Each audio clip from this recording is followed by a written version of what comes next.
Hello everybody, I'm Zara and welcome back to Language with Zara. So today we will learn the 5 ways to express your angry emotion. So let's begin. But first, subscribe to my channel for more helpful videos like this. Our first phrase is che cosa? What are you saying?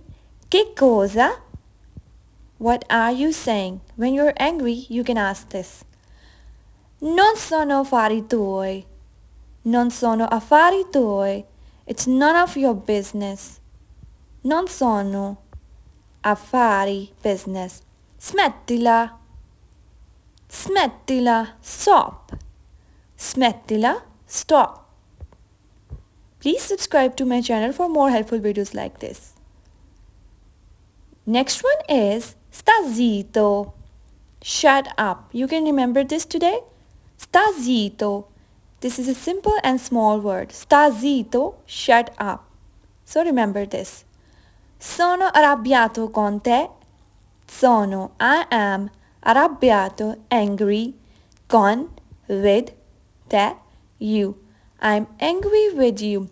Arrabbiato simply means angry. Sono means I am, con, with, te, you. Now repeat after me. Sono arrabbiato con te. So please subscribe to my channel for more helpful videos like this. I hope this video will help you to express your angry emotions. Thank you for watching. Ciao, a presto!